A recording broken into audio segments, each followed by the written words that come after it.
Yeah, so let's take a look at where we are right now in the world, like with that background. So you've got the world reserve currency, which is called the dollar, the US dollar, and the US dollar is currently based upon the numbers that we're given by the official government numbers, CPI, is currently, and it was reported this week, inflating at 2.9%.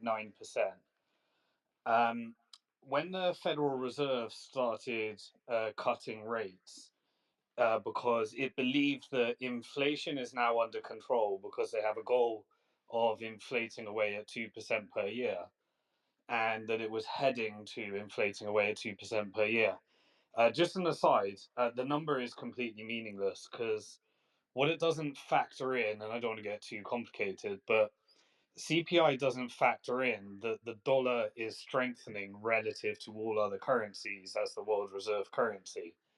And so when you're pricing, what it's basically saying is the average price of a basket of goods is meant to be 2% per annum. Um, and if people believe that it's 2% per annum and their wages maybe goes up at 2% per annum, then they're thinking, okay, I'm in the same position. But the scam is that it's not going up at 2% per annum because it doesn't factor in the fact that all the goods are priced in dollar and the dollar is a moving target. And there's a cumulative inflation, which means that the 2% was based upon whatever inflation was last period. And we all know in 2022, a game was played where the Federal Reserve said inflation was transitory, and it ended up peaking in the US at 9%. Now, peaking at US at 9% is the best in the world, and it almost created so much wealth inequality within the US that that you get closer and closer to civil unrest every single year. And this is what happens um, when you create a game that is engineered to fail. And the dollar is a game that was engineered to fail. And that game was copied off the British, the Bank of England. And we'll go a little bit deeper into that, but I just want to make sure everyone understands where we are today. Um, and the reason that game is engineered to fail is because it is, in fact, a digital currency. So the dollar is a digital currency. And that digital currency is created not by the Federal Reserve, but by the Federal Reserve shareholders in most cases. And the Federal Reserve shareholders consist of the banks that constructed the Federal Reserve in the first place so that it could look official like a government organization in reaction to a series of artificially created panic events, in order to make people believe that it's good for the banks to lend and be able to engage in fractional reserve banking, i.e., create digital currency every time they issue a loan. But because the interest to repay the loan doesn't actually exist, you create an infinite loop Ponzi scheme where every time somebody repays a loan, the money actually disappears. And anytime somebody borrows the money, new digital currency is created, but it creates an interest to be repaid on top. And the only way to repay the interest is for somebody else to borrow that money so that it creates more digital currency. And so, in this infinite wisdom, you have created the world's largest regulated Ponzi scheme enforced by regulations. And the regulator of the regulator is, in fact, the Federal Reserve, who acts in the interest of its own shareholders, but it's created this illusion of acting in the interest of the American people. But if it's acting in the interest of the American people, how come it's systemically always pumps and dumps the market? And how does the government get so deep in debt to the point where from World War One, approximately 250 billion dollars or so after World War One to $36 trillion today, and an additional $250 trillion of already confirmed liabilities that it owes through either Medicare, through war, through interest, and through Social Security. And so we're faced today with a problem. And the problem is that if you want more money, you need to have more debt. And yet the government has said to you, strategically, vote for Trump because Trump is going to make the government so efficient that it's going to pay down the national debt. And if you pay down the national debt, you lose $36 trillion in the world's money supply. Because if you want more money, you have to have more debt. If you want less debt, you have to have less money. And that's the rules of digital currency that's created by the Federal Reserve, by its shareholders, which are the banks that get to create it every time they issue a loan.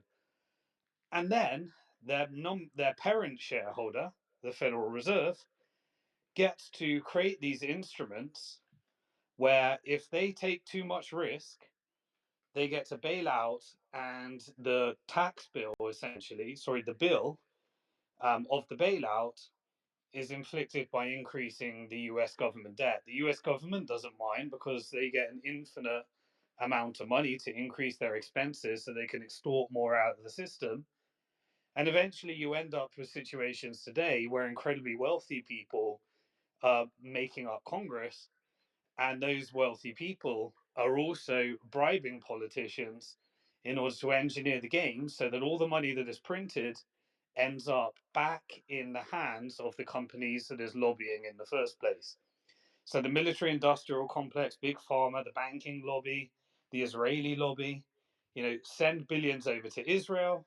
Israel then pretends that what they're doing has got nothing to do with what America has signed off on through its Congress bribes. And what it's actually doing is it is destabilizing the Middle East in order to prop up an essential part of the dollar. And the essential part of the dollar is that loans are made all around the world. And so you can have larger and larger loans.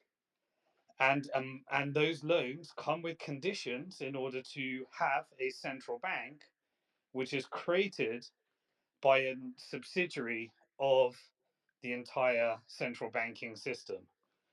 And Truth went through like the Bank for International Settlements. That is one of the essential pillars of the whole system. But these IMF loans are forcibly inflicted through mafiosa, intelligence agencies like MI6, the CIA, and Mossad. Because if you don't take the loan, you end up with your country in civil war. And often they create these civil wars by funding what looks like crazy terrorist groups. And so ISIS, Al Qaeda are two examples of US Mossad MI6 proxies that are funded by intelligence agencies in order to create carnage in a country. And they infiltrate the leadership, they create wars in countries. And by creating those wars, you get to recruit radicalized people that are more than willing for for the cause that they believe they're fighting, or the money that they believe they're receiving. They're more than willing to do the bidding of whoever's in charge, and whoever's in charge is infiltrated by intelligence agencies, and then the media is used in order to perpetuate American economy wants the world to believe. And so by it completely destabilizing the Middle East and by putting puppet governments across the region, which was a British policy from Sykes-Picot, around the wartime periods and the pre-wartime periods, it is able to prop up the demand for the dollar through the petrodollar, which is where a largest oil exporter like Saudi Arabia, who exports enough oil for, say, a country like America, 350 million. They're now America's now oil independent because of fracking. But the point is that because they've only got 35 million people, they exporting their oil get to set the price of oil, and all of the oil producers get together and decide what the price of oil should be based upon how much reserve oil they construct. And because Saudi Arabia prices its oil in dollars, it creates this demand for dollars. And then through that money, it goes back into purchasing weapons from the military industrial complex and then lending it back to the US government by them trying to preserve the value to beat inflation by buying US treasuries. And so, in this infinite loop of IMF loans and controlled policy, the money coming back into America that's servicing the military industrial complex, you can steal from the American people. And you do it through a hidden tax called inflation on top of the tax that you're already paying just to cover the interest on the debt that is the profit of the private banking sector. And then that is then powered to lever up many times over. So, you're talking about usury. Usury would be if you were charging 23% on a credit card. But what if you can lever that money up 10 times over and back it by US treasuries that were created out of thin air anyway? Then you've got not just usury of 23%, you've now got 230%. You have now successfully codified usury to the highest degree, backed by the guarantee of an illegitimate institution that is a relationship with the government because they continually make the government bigger and bigger and bigger. And because the government gets bigger and bigger and bigger, it gets more and more corrupt, and it starts to eventually create the scenario we're in today, where a capitalist economy suddenly looks like a socialist economy. And if the banking system implodes on itself, you can issue a central bank digital currency where you fully hand over all of the dollar that's being created by the private banks over to the one central bank. And then you've almost got to a form of technocratic totalitarian communism on a blockchain. That's the end game if you carry on the game in its infancy.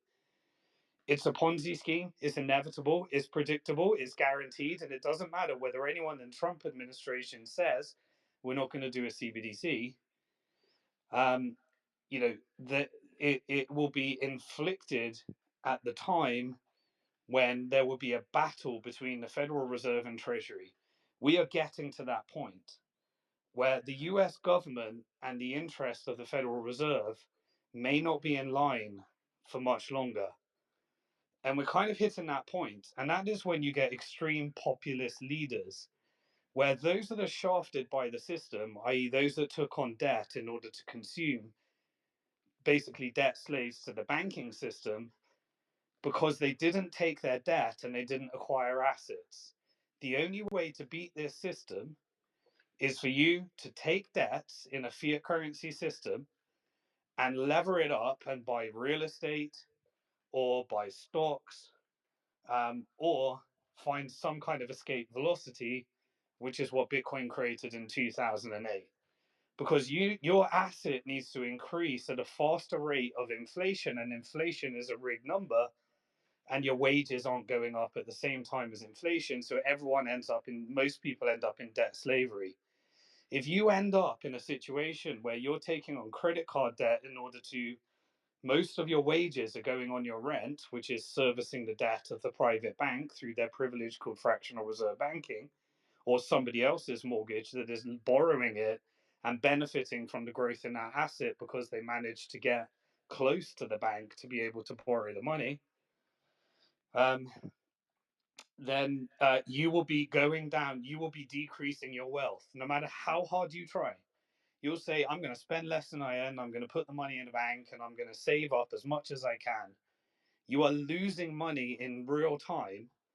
And the only way to beat it is to say, right, well, I'm not an investor. I'm just going to hand it over to a pension. I'm just going to give a contribution every month. Then what do? Well, they take that money and then say, well, we're going to invest it into ETF products. And when we buy an ETF, we're going to hold your shares for you, but you're going to give us your voting rights. And a company like BlackRock will say, I'll take your voting rights and we'll leverage that in order to get board seats. And when we have board seats and voting rights, and we're managing trillions of dollars of the world's wealth, because the system's too damn complicated for you to do it, and we're enforcing it through employment laws, then we can become actually a de facto controller of all assets, i.e., communism, or closer and closer to a neo covert version of communism.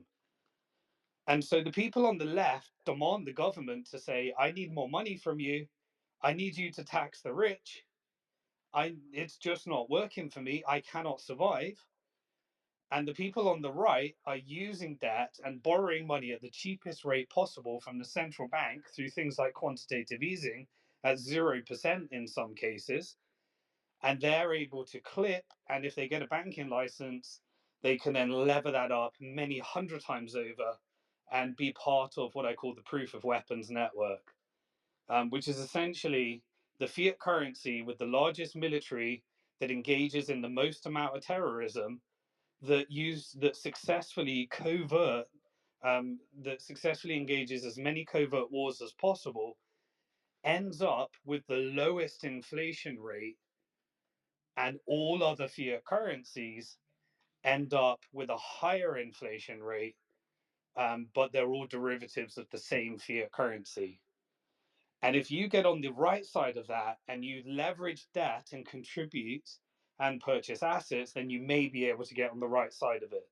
So this creates that two-tiered economy where the rich get richer, the poor get poorer, based upon how you manage debt and the assets that you accumulate. And so everyone needs to accumulate assets. Those that accumulate shitcoins and get it wrong end up on the left side accidentally, supplementing their income through debt. Those that manage to successfully dollar cost average across Bitcoin, beat every single asset class in the world. Those that purchase real estate in the right location, a chunk of the money goes to servicing the digital currency that the banks create. They make 10 times more than you, and they get the ability to repossess your real estate if you stop paying.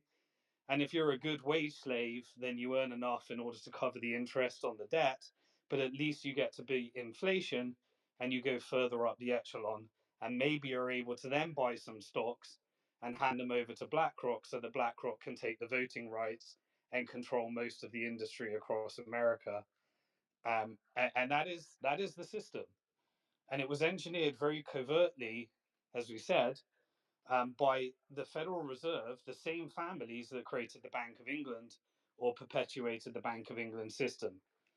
And so, you know, what are the vital elements, and then why did Satoshi Nakamoto come along and create something to counter that? Well, the vital elements, as we said, the British Empire needed the Bank of England in order to fight its war and have both sides funded with Waterloo, the French and the Brits, and engage in colonial expeditions to engage in a form of mercantilism. Mercantilism is rape, pillage, and steal, covertly hyperinflate other people's economies, and then take their real hard money as a result of it. So, what the British Empire was brilliant at was going into countries like, let's give one example, like Ghana. When the British Empire came along and entered Ghana, they realized that the best way to get all of the gold out of Ghana is to hyperinflate the currency. So in Ghana, they were using a currency called agra beads, and these agra beads were scarce beads that were hung around people's neck, and you could spend them in the economy, and they were scarce as a demonstration of wealth. And there were very few agra beads in the economy, so they were scarce and they acted as money. What the Brits and the Europeans did is they came along and said, "Well, we'll invent glass making." And with glass making, they were able to create additional agra beads and flood the economy with agra beads, destroy the economy. And once the economy was destroyed, you could then um, take payment of debts in gold, and then the gold is the asset that mercantiles want, and you destroy the fiat currency. So through fiat currency, through perpetrating this fiat currency system around the world, they recognized that they could plagiarize currencies. This happened in the American Revolution. In fact, you're probably told about a Tea Party where the Brits tried to tax, but what they didn't tell you is that we actually you were using a currency called colonial scripts. We tried to tax the Americans. And then we created and forged, like we did in the Napoleonic Wars as well, your currency, and we flooded the economy and destroyed your economy. And it actually decided that you would fight back with a state banking system. You would expel the Brits, and in 1776 you made a Declaration of Independence and put together a constitution in order to ensure that that would never happen again, and your currency couldn't be devalued. There were three attempts to make sure that that dollar was subjected to the same. And the European bankers created three central banks within America. The third iteration got codified into 1913 with unconstitutional money, where we set about creating the same Ponzi scheme that was created when the Bank of England subdiverted and bankrupted the UK government by taking it into World War One. And we managed to do that at the same time with the Federal Reserve. Um, and so this makes up the foundation. So what were the elements of it, and where are we today? The way where we are today is that the dollar is strengthening relative to all other currencies. All other currencies are inflating at a greater rate. So when you had 9% inflation in America, most people were choosing between, how you're going to survive and how you're going to pay your bill. In Britain, we were choosing between eating and heating. I left Britain a while back, but figuratively, we'll talk about it because I know many people that are there. Because their currency was not appreciating like the dollar; it was crashing at the same time as inflation getting worse, at the same time as the cost of borrowing for the UK government increasing, and at the same time as the economy worsening and tax increasing. And so, put all that together, and you just need one trigger event like COVID, and it can destroy everything that's happened because essentially these economies are bankrupting at a faster rate than the dollar. And so people stop investing in British assets and they decide to convert their pounds to dollars. And then they take those dollars, and if they've got excess reserves, like a central bank, they lend it to the US government through the treasury market, and then the US government uses that to enforce the proof of weapons network, spend more on military. And if you're a country like Sri Lanka, Lebanon, Pakistan, then your dollar reserves were depleting to zero. You were trying to preserve some of your values by holding some of your dollar reserves and lending it to the US government.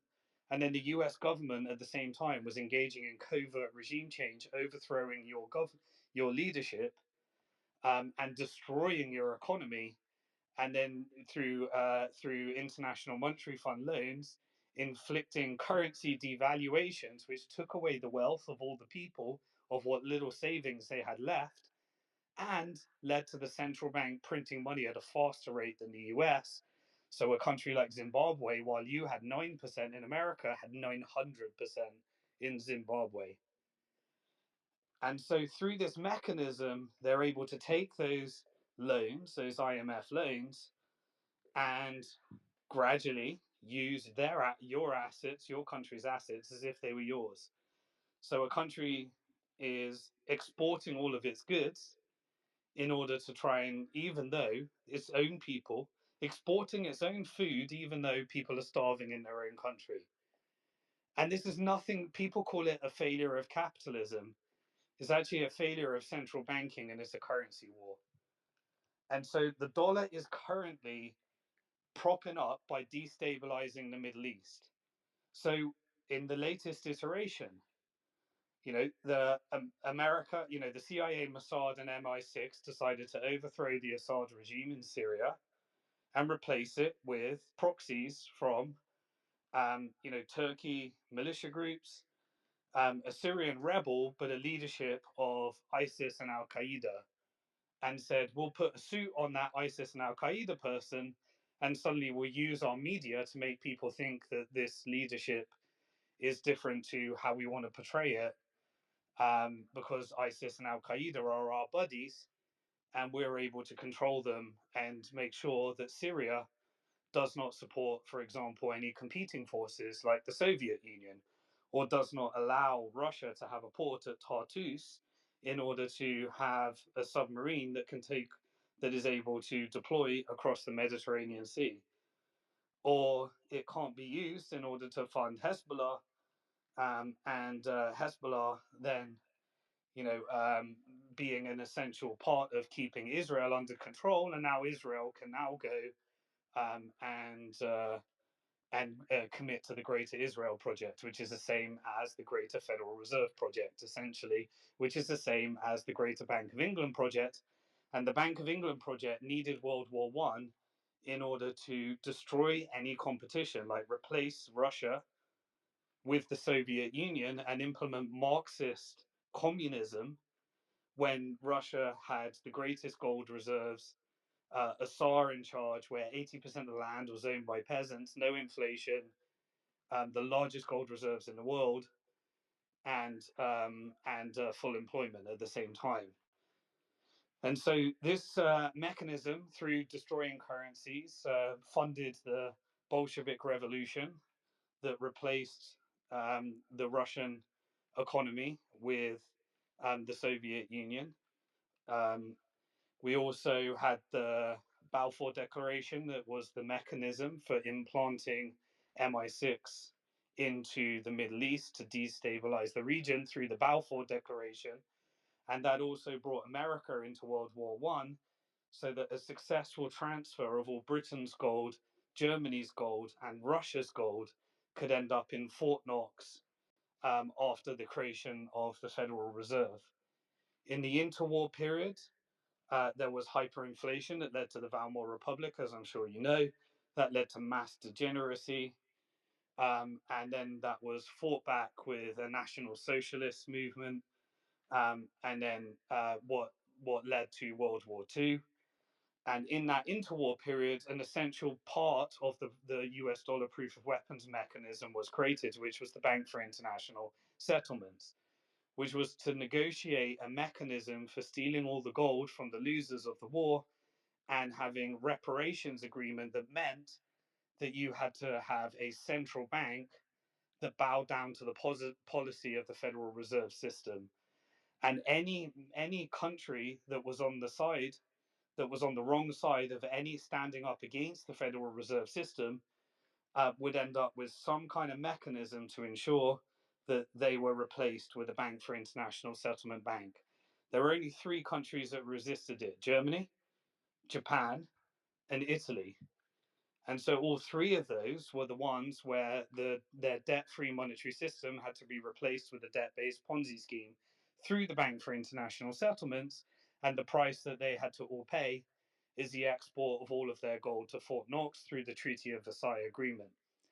Now America had the Federal Reserve and a massive chunk of the world's gold supply. Now it needed to write a new fiat currency system. It needed to extort the gold. And so it created the Great Depression of 1933, where the Federal Reserve engineered a pump and dump scheme called a speculative attack. 1929. Yeah, the 29 Roaring Twenties, that was led to, in 1933, a Great Depression and the confiscation of all the American people's gold. And so by making it illegal for Americans to own gold, they could say, you have a Federal Reserve note that is now worth $20, but you got to give me your gold. And the confiscation of gold happened in 1933. And there was a decades-long Great Depression globally when Germany created its debt-free monetary system and managed to create the most successful recovery of the Weimar Republic that the world has ever seen, and a zero inflation environment and National Socialism.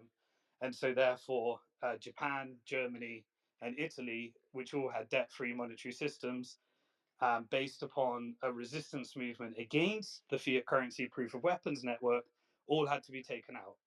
And they won because America joined the effort, and a series of other events that's no point going in for right now.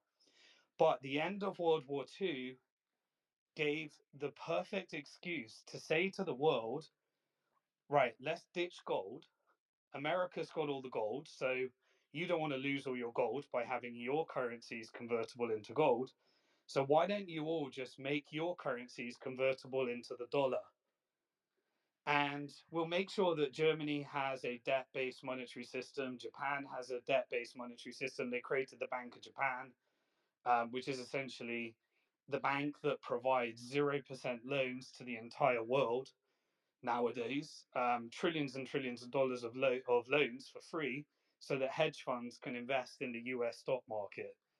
So they created all of these silos of central banks that would provide all the liquidity to prop up the dollar.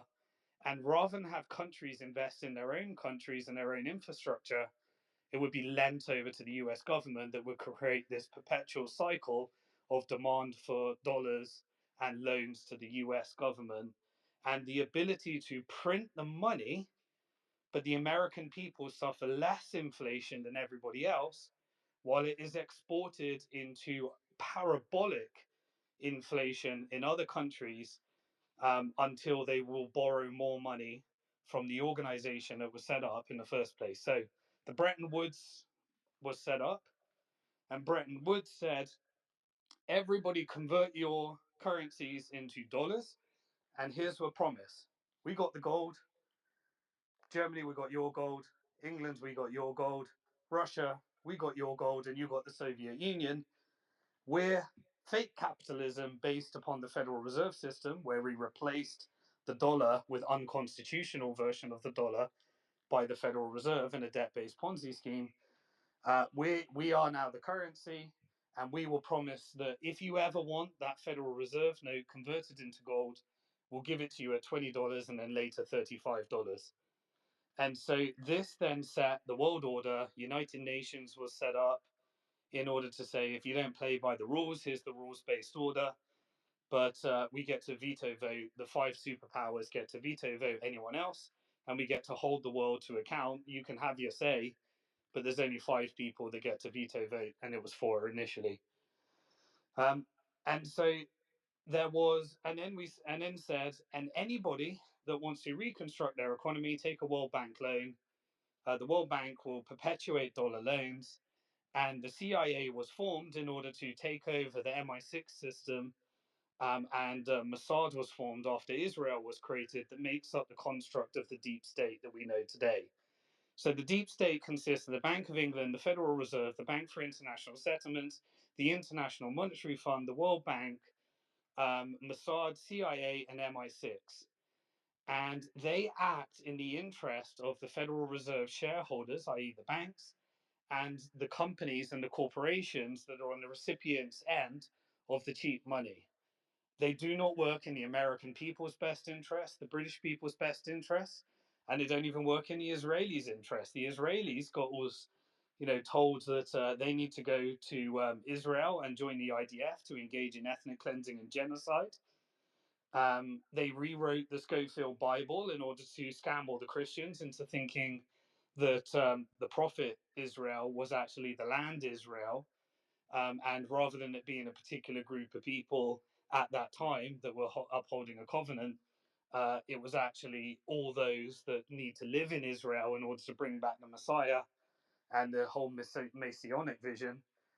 And they also created the foundation of terrorism, which is covert operations through terrorist groups like Haganah, and various other ones that even engaged in exporting German Jews over to Palestine in order to ethnically cleanse, and create false flag operations like dressing up as Arabs, pretending that it was a Muslim problem, so that you could subdivert the world into thinking that it was the Arabs, the Palestinians, and the Muslims that were causing all the terrorism that was actually created by intelligence agencies through their groups. That's where they founded the model.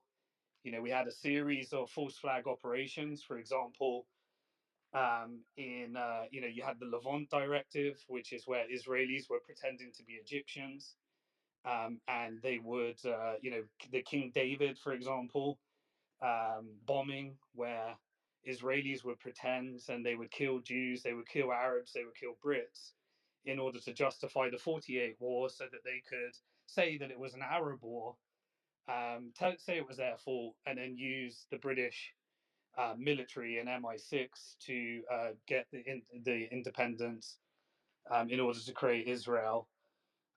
Example 67 war, where they blew up USS Liberty in order to try and get a nuclear war between Egypt and America. But they ended up just killing Americans so that they could blame it on Egyptians. And also 9/11, of course, which is a Mossad CIA operation in order to make the world ready for the fake war on terror, because the Soviet Union was coming to bankruptcy. And after World War II, they needed the next set of wars after the Cold War. And that was constructing the makeup of the fake war on terror, which is currently going through a second iteration right now. Everyone is being led to believe that these invasions in countries, which are 100% intelligence agency constructs, which are done for very deliberate reasons, are driving people towards hatred, and are doing a series of operations to make you think that you need to go to war with Iran, and it's okay to go with Iran because Iran is the current sponsor of all the terrorism, which is actually the sponsor of the resistance movements against the terrorism, and to confuse Westerners into thinking that people are trying to cut their head off, take away their freedom, and kill them. And so, therefore, you're okay to fund more war and accept more inflation and create more wealth inequality so that the Fed can print more money and cause more wealth inequality that ends up in the hands of the shareholders that are perpetuating the wars in the first place. And so that's the construct that we have today. Now, the problem with it is it periodically implodes in itself, because right now, Europe is being completely destroyed.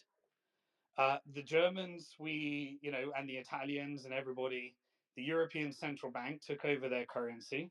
So they lost control of their monetary policy.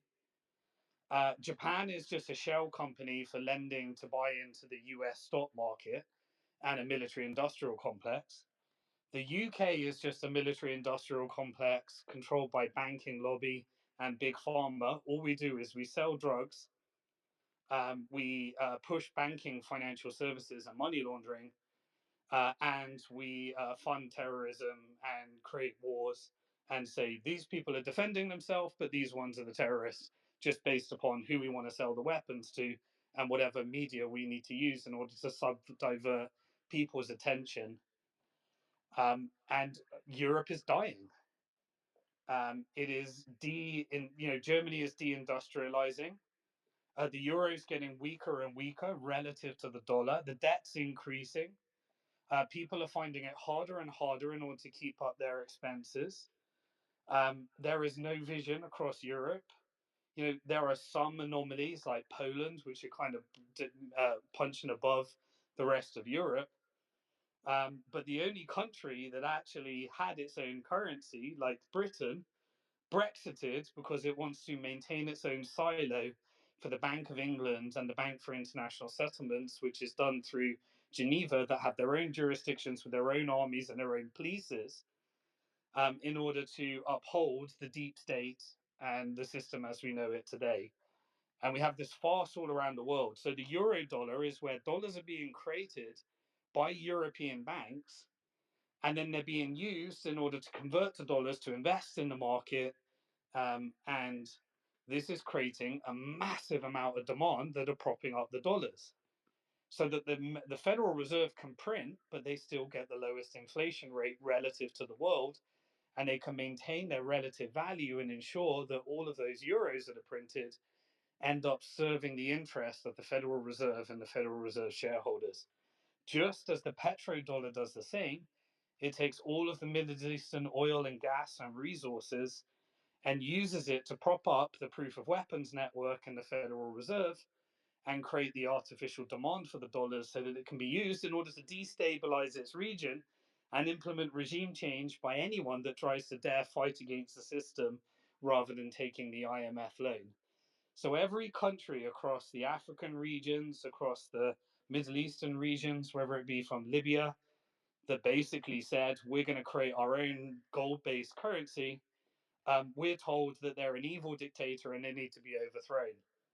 Like at one point, Saddam Hussein was part of the CIA agent, um, as was Osama bin Laden.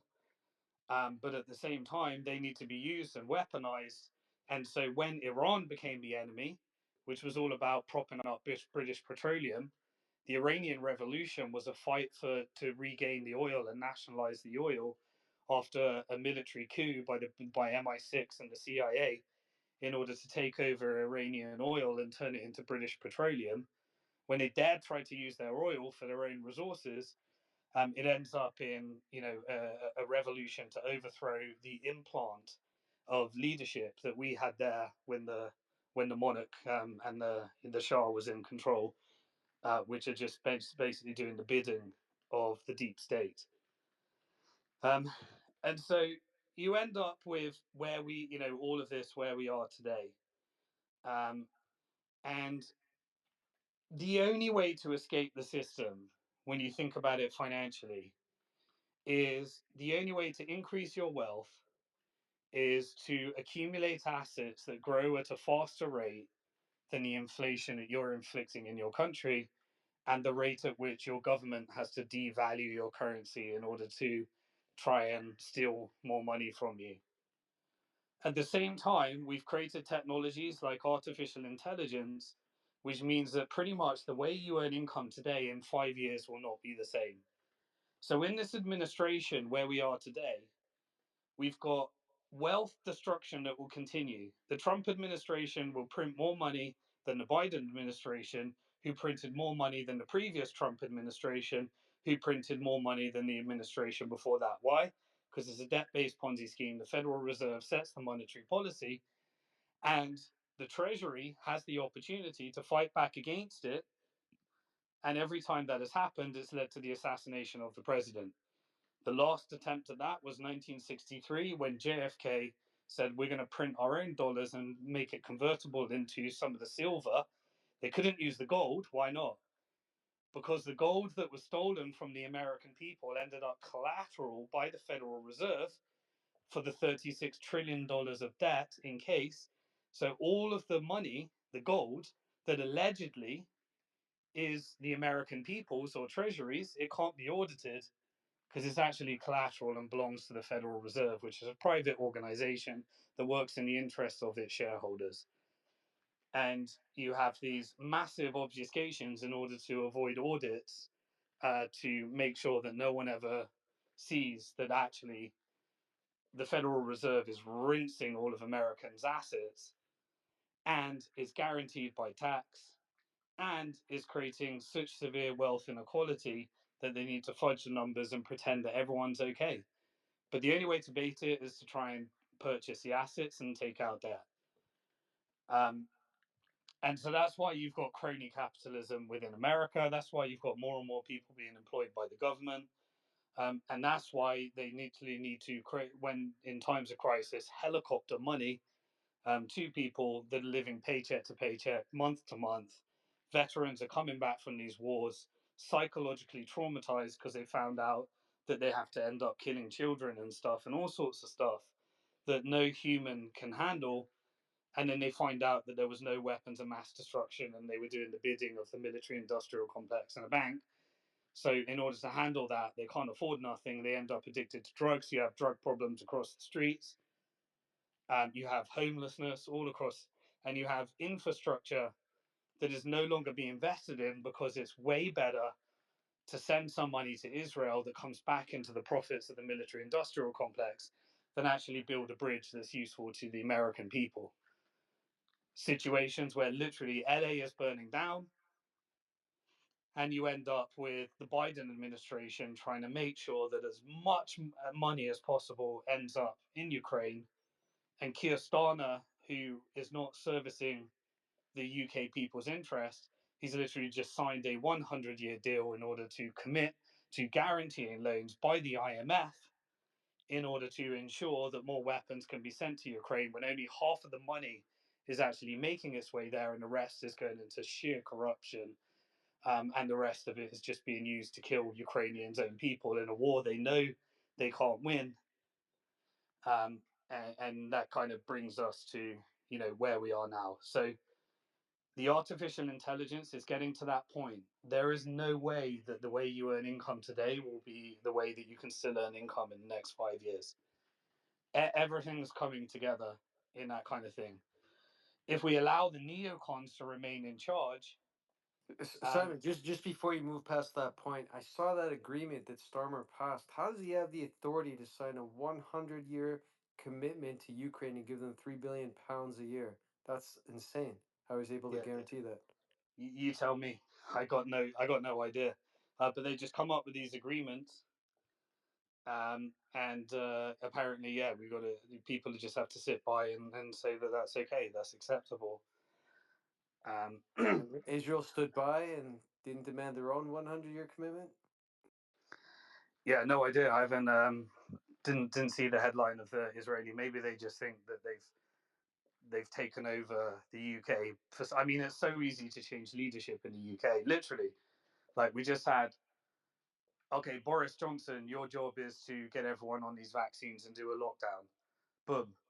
Liz Truss, your job is to do something with the pension scheme, blow up the system, and then justify the fact that we can hike rates and bail out the pension system by selling more gilts. And by the way, Um, Simon, Zelensky's wife is currently in Saint Moritz, which is one of the most expensive ski resorts in Switzerland, de facto in the world, actually.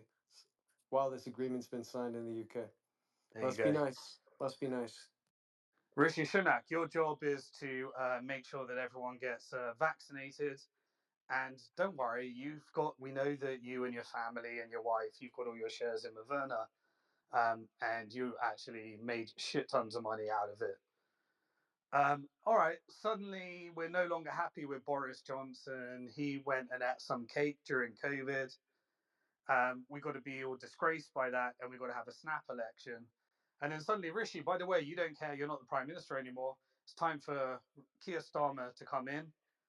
Oh, and Keir Starmer, you weren't meant to say that you would arrest Netanyahu if he turns in the UK. Time to get Elon Musk to bring up a 12-year-old scandal called Pakistani grooming gangs and remind everyone that you actually, for Israel, did actually try to pin rape on Julian Assange, because he was created this website called WikiLeaks that was telling too much truth. And the reason why I know all this shit, because it was actually leaking real government official documents explaining how ISIS was controlled by America, explaining how Al Qaeda is an American asset, explaining how the fake war on terror was known, that there was no weapons of mass destruction in Iraq, explaining everything that has now led to Freedom of Information Act requests and even official, declassification of documents, but the media never covers it. And the only reason is we tried to take out WikiLeaks, but this damn digital currency called Bitcoin came along. And when we shut down their PayPal account, and when we shut down anyone that transferred money to Bank of America by contributing to WikiLeaks, and we tried to make sure that Visa could no longer send money and MasterCard could no longer send money, Julian Assange said, we're accepting Bitcoin payments, and Bitcoin became the highest growing currency in the world. And after the Bitcoin community funded the WikiLeaks project, it was able to fund itself for many years into the future in order to do the work that the journalists are meant to be doing in what we are told is free press. And we saw what free press means. If anyone didn't see, that Antony Blinken, who for 16 months has been lying to the world, pretending that Hamas, who did 40 beheaded babies and mass rape with zero evidence and zero actual reality to what actually happened. But that story needed to make you believe that it's okay for genocide and ethnic cleansing to happen. And he made sure that he was lying to the people every week after week, day after day, saying Hamas is turning down the ceasefire deal. Hamas is this. We're just trying to, Israel's doing everything they can, trying to defend themselves. and just completely reframing the biggest pile of propaganda and bullshit that the world has ever seen so that they can justify the sheer mass destruction that is happening in Gaza right now, that is meant to be coming towards a ceasefire. And we all know that Israel will do whatever it can. And we all know that America is involved in that operation as well. And we all know that Britain's involved in that. And whenever there is, if Trump is genuine, an anti-deep state movement, then he may not be a neocon, but he's certainly a Zionist. And there's no way you can play President of the United States without bowing down to Israel. That's a fact. And even though he never needed the 100 million from Addleston, because enough money came even from the Bitcoin and crypto community to fund the whole damn campaign, he still needed to accept it like a gangster. And so even if he doesn't want the money, he has to take the money, because you can't play president in the United States without accepting the Israeli lobby money, which comes with the terms and conditions that Trump accepted.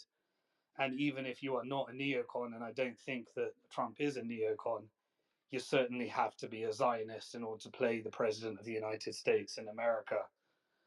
Um, and that's the situation that we find ourselves in today. Now, if we're getting into Bitcoin, Bitcoin was a resistance movement against the central banking system. It was created in 2008. It's fully open source. All the code can be seen. It was sent out to the cypherpunk mailing list, which consisted of a 30-year experiment of a group of people that were taking many of the open source libraries and technologies and try to create services like DigiCash and Liberty Dollar and various other things. And when they were too centralized, they would get shut down. And then the technology that was created from the previous version would iterate over a 30-year experiment until 2008.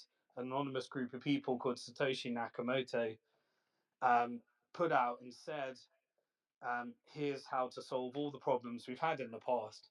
Here's how you create a decentralized peer-to-peer electronic cash system where people can own their own money just simply by owning what's called a private key, and they can spend it to anybody in a peer-to-peer fashion. And there's only ever going to be 21 million Bitcoin, and there ain't a central bank or a government official or anyone in the world that's going to be able to change that unless they've got 95% consensus from the entire group of those that are mining the currency, which is a decentralized way of performing the role of, when the new money is created, it goes to miners, and miners have to invest in significant electricity resources to prove they're doing the work. It's called proof of work. And in order to ensure that the miners don't go rogue, you have these people that run copies and validate transactions called node operators. And it's trivially expensive for you to back up every single copy of every single transaction. And as a reward, you get to verify your own transactions. And so we have hundreds of thousands of copies on the blockchain that's backed up by the world's largest supercomputer that's distributed across America, Canada, UK, Europe, Russia, Iran, Central America, South America, African regions, European regions, China, Asia, various regions across Asia, geographically diversified around the world, where it's now got approximately 735 exahashes per second. What that means, without getting too geeky, is these computers verify all the transactions and verify and create blocks by contributing electricity that can process mass problems faster and faster, to the point now where 735 quadrillion mass problems are solved every second in order to provide the security to the network so that no government, no central bank, no deep state, no intelligence agency, nobody in the damn world can shut this thing down. And it just started, and it just has reached that level of security right now. Simon, is there a single supercomputer in the world that can come remotely close to ever being able to keep up with that processing speed to be able to hack the current Bitcoin source code? Absolutely not. The computer power does not exist because this is the largest distributed supercomputer in the world. But as quantum computers exist in order to try and crack the algorithm that is used on the Bitcoin network, which is, without getting too geeky, is called SHA-256, then there is a mechanism built into Bitcoin where if 95% of the node operators and the miners and the users decide that they would like to fork that open source code by implementing code that anybody can code review, and it decides to implement quantum resistant cryptography, then at the time that the community decides with 95% consensus that it needs to switch from SHA-256 to quantum resistant cryptography so that it's impossible to guess any of those keys because that level of computer power will exist in the future. Then we've already done that because in 2017 and on multiple occasions, the community decided that they wanted to implement various changes to the code, but it's very, very, very, very, very hard to get that consensus.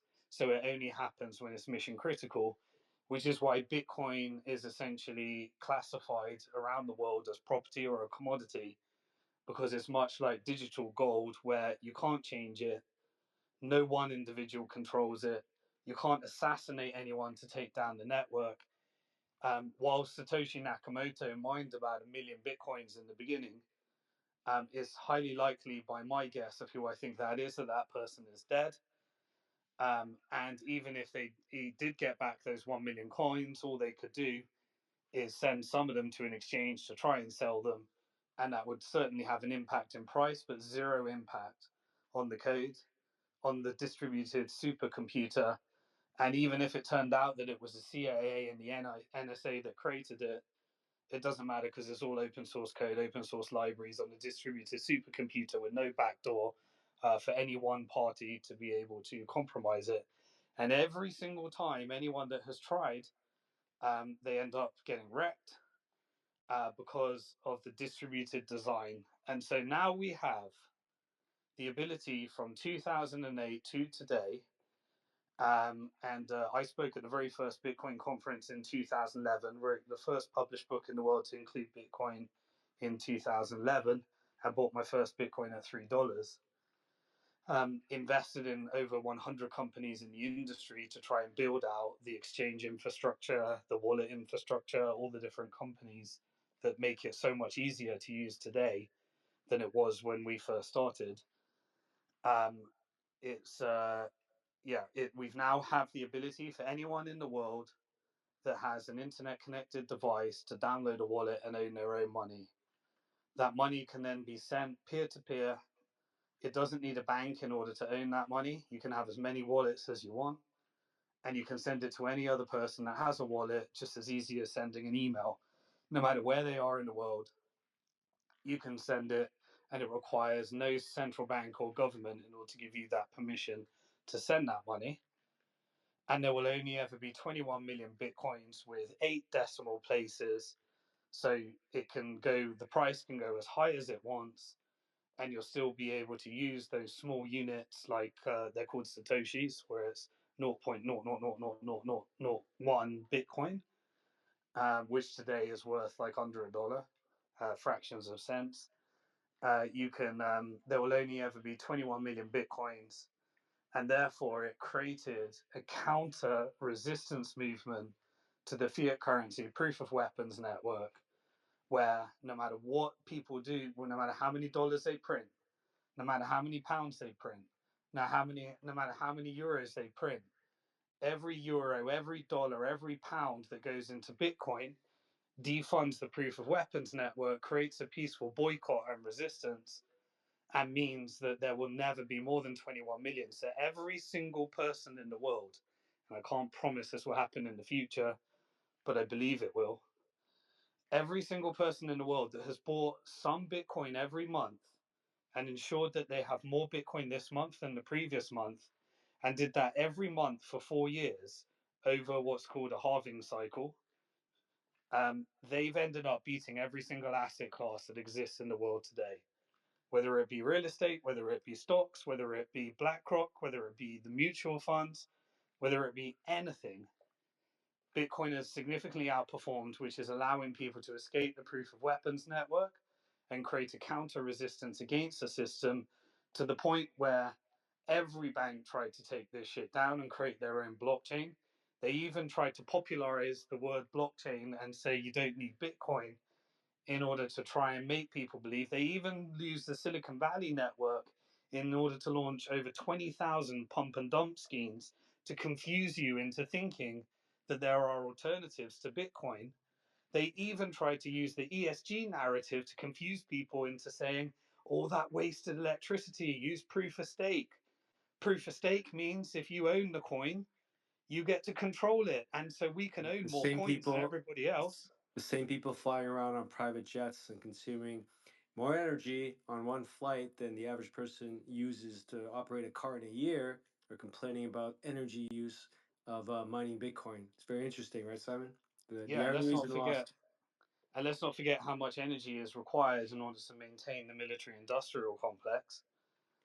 They all require artificial intelligence chips now in order to execute genocide as a service, in order to run things like Lavender, which is periodically deciding how do we optimize the maximum amount of Palestinians to kill without the Western world thinking that it's a genocide, and the AI is choosing which children to kill.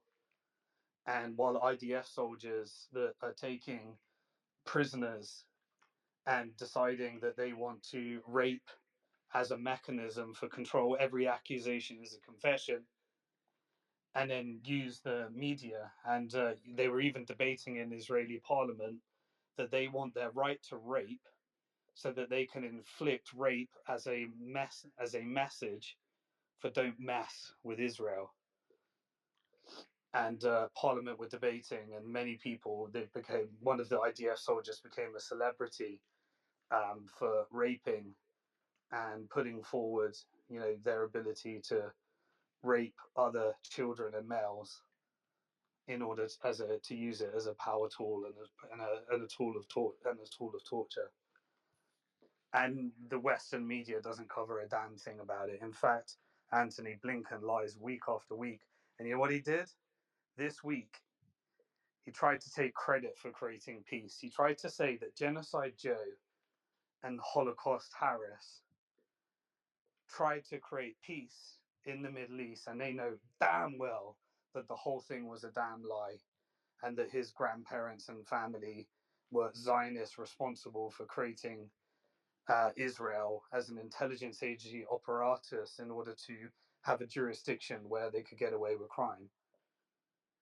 He knows all that. He knows exactly what it's about, and lied every single week. And so this is the system that we have today. That is the proof of weapons network, and Bitcoin is a proof of work, peaceful resistance, allows you to own your own money without a bank, spend your own money without a government, and have a monetary policy that will never change no matter what the central bank does. To the point where the Trump administration recognized that the only way to get the Bitcoin vote is to build a Bitcoin strategic reserve and do what El Salvador did.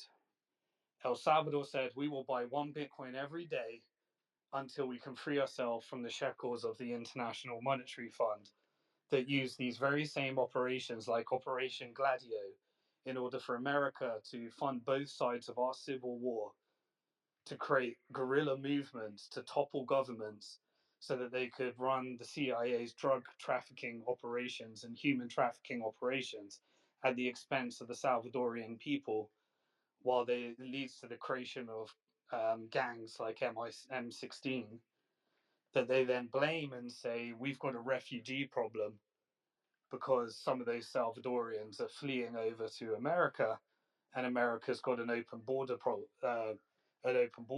for a very same strategic reason, because they want to create these fifth circuits or within America, so that if you have a bunch of Iranians that have fled Iran, only the people that don't like the current government will flee to America, and then they can create the political pressure, and also they can fudge the inflation and employment numbers And they can even use violence in order to take away their documents so they don't even end up leaving America because they're de-documented illegal immigrants.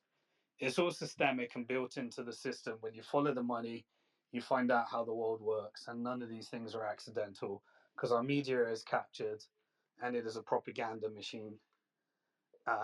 And all sorts of industries are captured anyway. So what happens when you can't beat them? You join them. So America's looking at building a Bitcoin strategic reserve.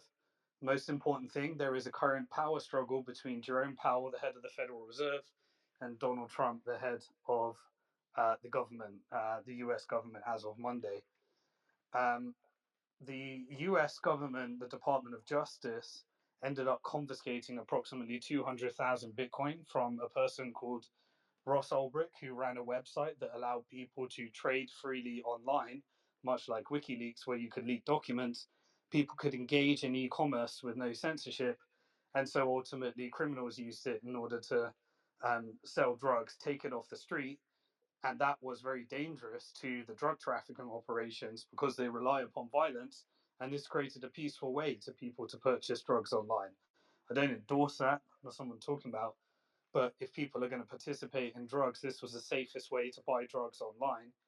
And it had a quality score so that you ended up not getting chemicals injected into you and having to accept the shit that someone was giving you in the street and risk being shot in the street by doing it through the dangerous mechanisms of purchasing. That was a big problem. So they took him out. And Trump said that he'd give a presidential pardon on Monday to Ross Ulbricht to take him out of prison after serving 14 years or so in prison or something along those lines. He said that he'd do that on Monday. We shall see. Um, You think he'll give back any of the Bitcoin that was confiscated from him? no, because they're being used as strategic reserves for the US government. So Cynthia Lummis has put in a bill that says that America would like to purchase up to 1 million Bitcoin over the Trump administration in order to protect itself and gives the Treasury the ability, if it wanted one day, to free itself from the Federal Reserve through Thomas Massey's End the Fed bill. And so, as it currently stands, there is going to be a battle of the egos between Trump and Jerome Powell. We already saw it when Jerome Powell, egotistically, after the Trump administration won, said that Congress can't fire me, it's illegal, you can't fire me. You know, you may only have a 4-year term, so I got my 27-year term or whatever it is. I think it's a Oh, 15, it's 14 years. Yeah. 14-year term. I got my 14-year term, and there ain't a damn thing you can do about it. And if you need some money, get down Trump and beg, because if I want to hike rates, I can destroy the American economy with the flick of a switch. In a secret meeting through FOMC, we'll publish what you need to know, but it's actually the bank shareholders that get to determine the future of your economy. You think you control the economy, Trump?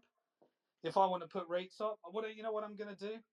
I'm going to put rates down, despite the fact that inflation is still a thing. And we're going to make it where you're getting addicted to the economy doing well. You're going to get your little GDP number, and you're going to get to tell the world that the stock market did really well. But if you don't do as we say, I'm going to hike rates just like we did for Biden in 2022. What did we do in 2022? We decided that 9 we rate tell the world, hikes. we decided that the world is not suffering inflation, and we told everybody inflation is transitory. We then had an environment of NATO expansion for the last decade that they knew was going to aggravate Putin because Putin was begging for the agreements that led to the end of the Cold War and the Cold War to be upheld, and Ukraine to be a neutral zone, and for NATO to stop expanding and stop requiring more and more money to be spent into the American military industrial complex and the British military industrial complex and the German military industrial complex, doing the bidding for the Bank of England, the European Central Bank, and the Federal Reserve. And so that aggravated the war, that led to the begging of, that led to the sanctions. The sanctions would then be fired. That would lead to a massive hike in oil. What's oil doing right now? It's gone up to 81 cents a barrel because the Biden administration, in his final days, is saying we're going to inflict more aggressive sanctions upon Russia, pushing the price of oil up. He had to then go begging to MBS in Saudi Arabia and say, can you flood the market with some oil to get that price down? And MBS said, no, you didn't help us when the Houthis started to resist. And as part of their sanctions, they blew up some of our oil fields. You didn't help with that. You actually made us fight a covert war and you made us kill in Yemen all the children. And we had to do a blockade on our own. You just did it by proxy. We wanted you, America, to come bring your troops and kill your troops. You know what we're going to do, Biden? We're going to actually hike the price of oil because it's going to help Russia, and then Russia's going to have more money. And with that money, it can then enter into a strategic agreement with Iran, and it can start providing more oil at a higher price to China in order to fuel the Chinese economy. And we'll just sit back and negotiate while America blows up. And what happened? America started getting inflation. And that inflation from the money printing that was created from COVID ended up causing lots of problems. So the Fed says, all right, we'll show who's boss. We'll start hiking rates. We'll control inflation for you. We'll start hiking rates. And what happened? The banks then needed to sell off the treasuries. And people were like, well, if you're paying us higher interest rates, I'm going to have to sell those old interest rates. And I tell you what, the Fed, Jerome Powell, then called up his buddy and said, hey, Peter Thiel, Peter, go on Mario Naval's space and tell everyone that you're withdrawing your money from Silicon Valley Bank. And tell all the other people in Silicon Valley that they should withdraw their money from Silicon Valley Bank. Yes, sir. Peter Thiel came up on Mario Naval's space and said, I'm withdrawing my money from Silicon Valley Bank. Holy shit, mass withdrawals, billions of dollars of withdrawals. We don't have enough money because it's a fractional reserve system. Let's call FDIC. FDIC ain't got any money for us. The Fed, are you going to be the lender of last resort? No, we're not going to be the lender of last resort. Okay, we need to sell our treasuries. Those treasuries that are now paying higher interest rates for the newly created treasuries, we're going to have to sell them at a discount. The treasury market starts crashing. When the treasury market starts crashing, we can no longer meet demand for withdrawals. And guess what? Silicon Valley Bank then said, we need some money. We're not going to be able to meet withdrawals. They said, okay, let's wait till next week. The Federal Reserve then calls up Bill Ackman. Hey, Bill, go up on Mario Naval's space and tell everyone that if the government does not does not backstop the entire banking system, we're going to create a global financial crisis like 2008. And go tell them that you and all your buddies will bail out Silicon Valley Bank through a syndicate of Silicon Valley people, as long as the government backstops the whole system. And so Bill Ackman says, yes, sir. Bill Ackman comes up on Mario Naval's space and says, hey, everybody, the entire banking system is going to crash and every American is going to lose all their money if the government does not underwrite the system and the Federal Reserve does not come up with a tool right now in order to be the lender of last resort for all these banks. And by the way, make sure you lend some money to JP Morgan so they can acquire any banks that you want to go down. And they call up BlackRock, and BlackRock says, okay, the algorithm, Aladdin says, these banks are going to go down. These are the crypto-friendly banks. Take out Signature, take out Silvergate, take out maybe Cross River, or maybe that can be accumulated, but certainly take out Silicon Valley Bank and make sure it goes through here. Boom. Suddenly, the three banks that the Federal Reserve wants to take out are taken out. FDIC takes over. And they said, right, now it's time to expose, that implant SBF that we put and allowed that company called FTX, the one that was borrowing all the money from the Bank of Japan in order to do the Bitcoin carry trade so that it could sell Bitcoin at a higher rate to South Koreans through the kimchi premium. Yeah, that guy. Let's expose his scam. He sat down with Gary Gensler at the SEC. No one else from the crypto industry is allowed to speak to Gary Gensler. And so Gary Gensler The only person he met was SBF. Said, "Yeah, don't worry, I'll sue Coinbase. I'll sue all the other companies. I won't have any meetings with them." Remember what he did to Um, Binance, and which yeah, and was the obviously biggest Binance was exchange in the world? What did he do yeah to CZ? yeah. So Binance was obviously a Chinese exchange. And then it had to become a Japan exchange after the Bank of Japan came after it. Then it had to become an international exchange. But they said, look, we'll fine you 47 billion for taking out FTX and these money laundering that you've been engaged with because there were certain accounts that you allowed and you didn't have the correct licenses in the US. But don't worry, you're not going to get the maximum sentence that SBF got. And don't worry, with SBF, we're going to give him 7 counts, but you know the ones around political corruption and all that money that went to Ukraine and all that money that happened to politically bribe all the campaign financing and the connections to the Epstein network. Don't worry, those are Mossad operations. We won't investigate any of those, but we will investigate everything else and do the 7 counts. The 2 other charges you don't need to worry about. And we'll also make sure that Binance comes in. But CZ, don't worry, don't worry. We'll give you 4 months in prison. That's all you need to serve. But you're no longer CEO of Binance. And guess what? You know that compliance team? Sack them all is now the US government. 250 million accounts. Please hand over all the data to the IRS so that we can make sure that we get all the tax records that we need globally. And make sure that now we take on the KYC so that Binance can become an agent for the US government. Immediately, when the genocide starts, oh, by the way, anyone that is Arab that has an account with Binance, you're going to get a letter from the Israeli government, and the Israeli government is going to tell you whether you can have your money or not. And so you have to all apply. And if you happen to be connected with anything, then we can use your account, the funds that you held at your account, as a weapon of mass destruction alongside the genocide, alongside the starvation, and make sure that you can't access even the crypto because you did not put it in a private wallet and you left it with Binance instead. At an exchange, and the exchange is just another bank. Nobody's immutable from the system unless you're holding your Bitcoin in self custody. If you're holding it with Binance, then Binance can get pushed into the system. CZ didn't want to do any of this, I can tell you that.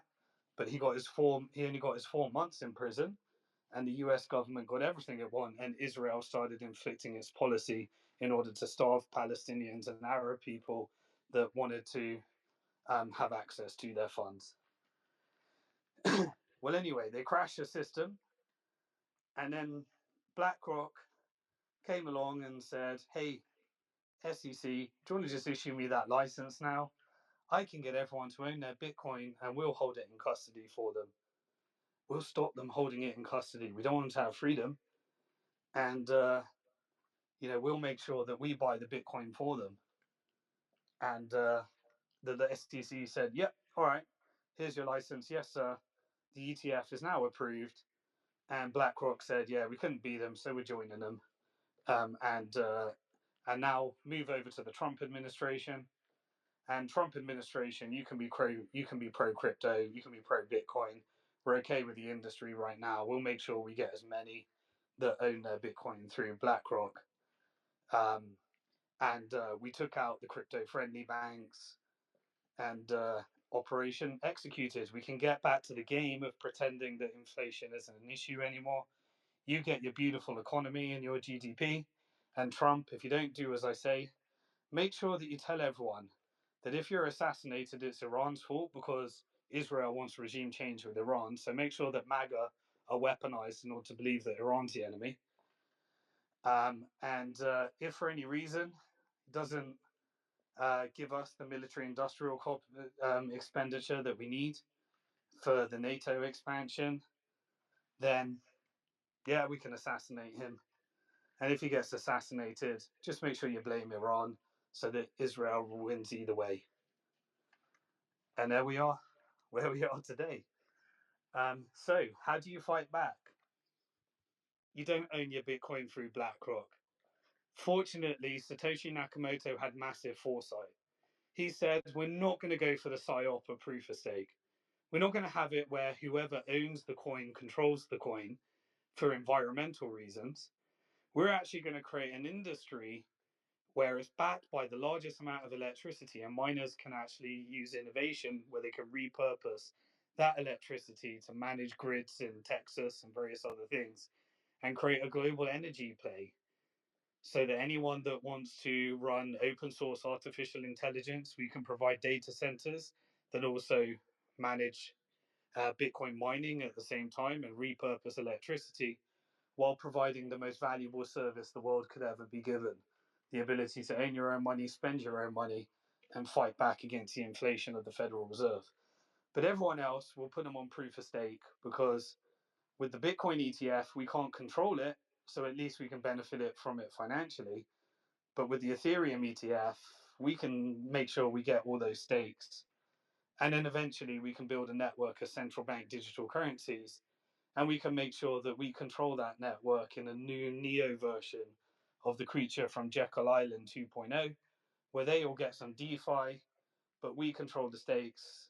And because it's proof of stake, we get to decide the future of the network as we move over towards tokenization, central bank digital currencies, and stable coins. And if BlackRock wants to push for stable coins, it can wipe out the entire banking system in one fell swoop. And if it turns out that it's a battle between the central bank digital currency and the stable coin, we can wipe out the banks and everybody can have it replaced and they can download their application. And there's not a damn thing they can do with it unless they're protected by Bitcoin. But any money they got in a bank, we can ask them to swap it for that CBDC, and then they'll agree to the terms and conditions, and we can inflict occupation as a service that we're currently beta testing in Gaza. You know, the blowing up, exploding devices that we beta tested on Hezbollah. You know, we'll give them a little bit of freedom of speech where they can say whatever they want, but we'll make sure that the algorithm and KYC is going back to Israel, as we did with Elon Musk. He started talking about pro-Palestinians.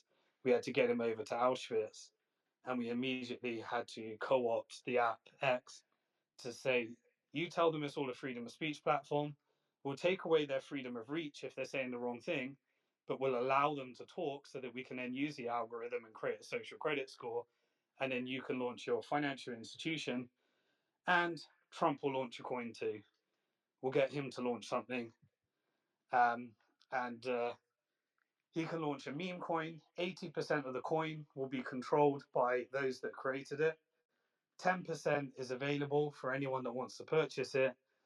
And immediately we've created a $27 billion network over the last 24 hours, 48 hours before the next president of the United States starts work on Monday. And we've now made the MAGA crew slightly rich by allowing them to beat inflation. We get any Bitcoin held through BlackRock. And if we want to control Trump, we hike rates and we control who the next president of the United States is by doing exactly what we did to Biden at the opportune moment. And the whole world has got more and more centralized. The price of oil is determined by the kingdom, the monarch in MBS. There is a kind of fiat currency resistance movements with BRICS splitting the world into the global north and global south. America at some point will no longer be useful. The Federal Reserve will just say, we'll rinse the dollar for as long as it's useful, but eventually it will move to de-dollarization when there's a civil war within America because the rich are richer and the poor are getting poorer. And at that stage, we can just do what we did with England.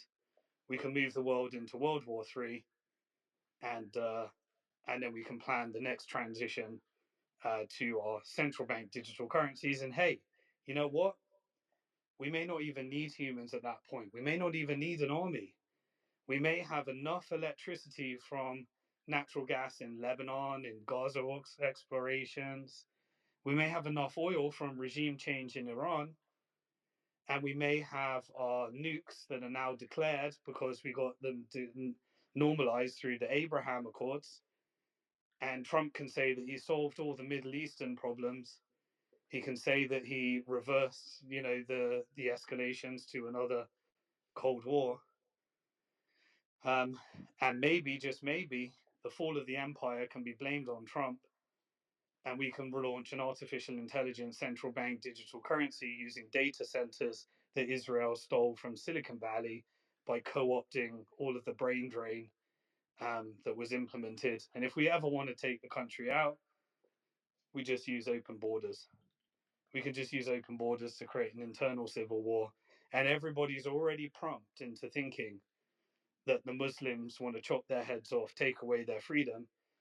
And so we can use that in order to get the regime change in Iran that we want. That brings us to where we are today. And next week is the Trump administration. And as I said, I don't think he's neocon. I know he's pro Zionist, but I don't know the extent to which you have to be pro Zionist versus not.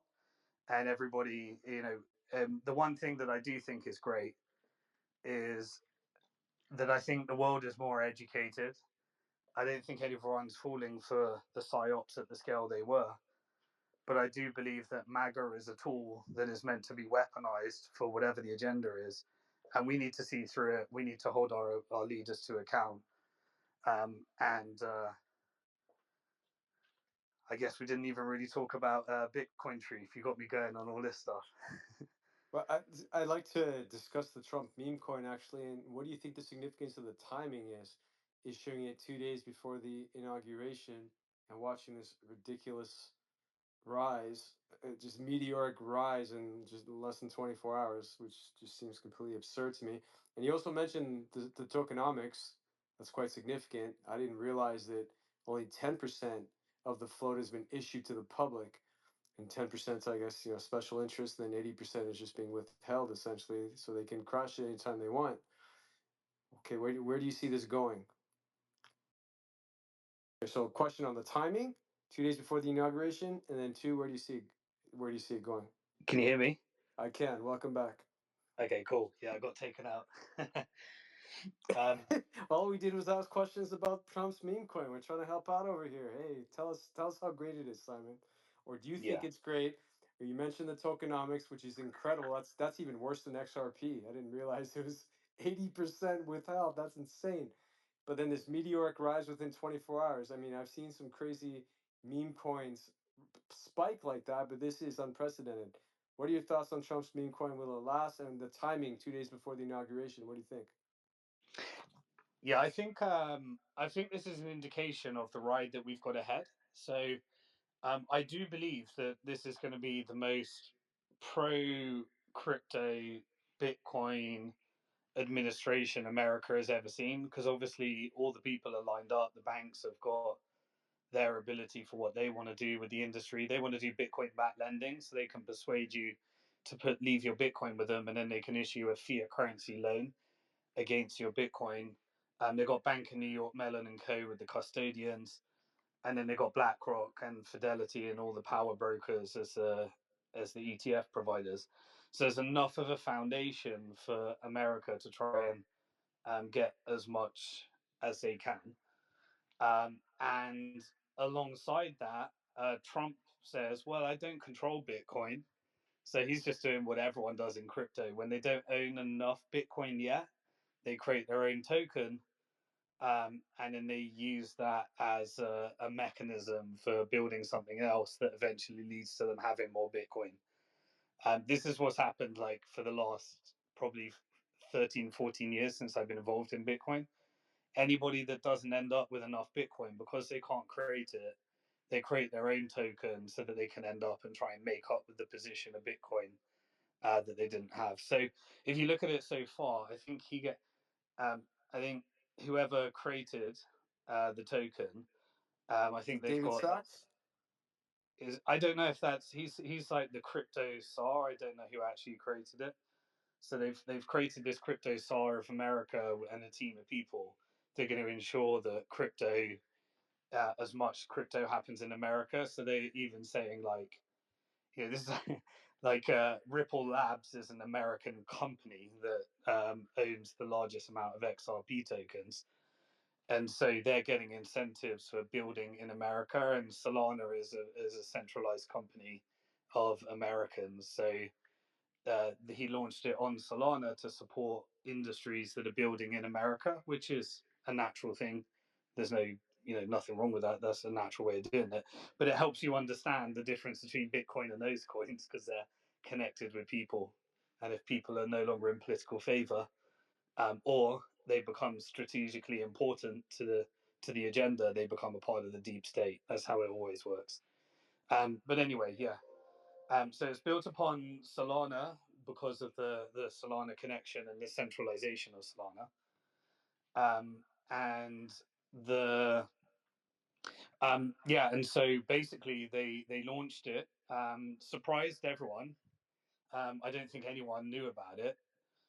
And there was just a massive inflow of capital at what was called the crypto ball, which was a ball last night with all the people in the Bitcoin and crypto industry that were part of the American vision, becoming more the center of crypto and Bitcoin. And it went from a 200, I think it was like launched at $20 million or so, and went up to a $27 billion market cap, fully diluted. 10% was released, 10% available for those that are purchasing it. So you can purchase it with CROD and various other things. And then 80% is held by the project owners. And I don't think anyone knows who the project owners are exactly. And that's to a lock-in schedule that's released over the next 3 years. So it's kind of done the Ripple Labs model, but 80% rather than 60%, which is what Ripple Labs did. And it's fitting that you see the picture with Trump and Brad Garlinghouse from Ripple, because I think Brad told Trump the strategy. And the XRP lobby maybe said, yeah, this would be a good idea. So he did it right before. He probably can't do it. I really don't know the rules around whether a president can launch a token or not. But clearly there was a reason why he had to do it before the inauguration on Monday. And this is just an indication that there is going to be an absolute frenzy towards pro crypto regulations, more of a free market, a change of leadership in the SEC. And because all the crypto lobby groups are very influential people right now, um, you know, I think we're going to see an absolutely wild few years as America tries to do as much as it strategically can in building its Bitcoin strategic reserves and becoming a center and a hub for looking after its Silicon Valley buddies that create all these pre-mined crypto tokens in order to dump onto retail and hopefully make some retail be able to fight back against it. But these things they're ultra speculative. There's Bitcoin and then there's speculation. And so people try to use Bitcoin to protect themselves from the shitcoin dollar. And then crypto people that miss Bitcoin try to use crypto in order to end up with more Bitcoin is generally the progression and journey that people go through. And so they try to catch up because some of these things can just go absolutely wild. But Trump has now created the most successful meme coin in history in terms of speed to becoming a top 20, and is already 1/3 of the market cap of the most successful one in the world that was created like 14 years ago, Dogecoin. Don't know what to say about it other than that it is what it is. um, a lot of people have made a lot of money. Who did it come at the expense of? Everyone that owned all the other meme coins and shit coins, because immediately it sucked up all the liquidity of everybody's selling everything apart from Bitcoin in order to and Solana in order to buy the Trump meme coin, and it sucked up all the liquidity. And get ready for a wild ride. There is a meme coin that's connected to everything that Trump does now, and a MAGA community. They're going to be wild advocates, and I think a lot of new people that have onboarded into the community. Love it, hate it, think it's a scam, say whatever you want. There are going to be so many of these things happening now, and this industry is just like the crypto industry in general. After this, I think people they will not they can't estimate what I think comes next in terms of Trump has already shown he doesn't care about the rules.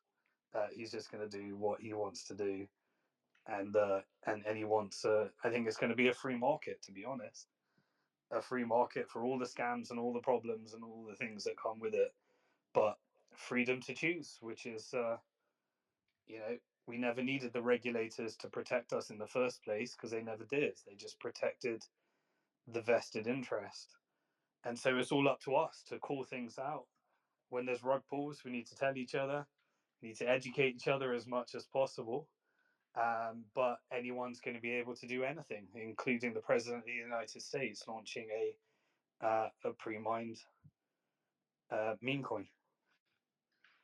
Will this set a precedent for other politicians and people in positions of power, particularly those that are supposed to, well, serve as gatekeepers or even, regulators in this case? I know Trump himself isn't a regulator, but he's a politician. And wouldn't this be considered like an outside business activity that it should be held in some kind of blind trust?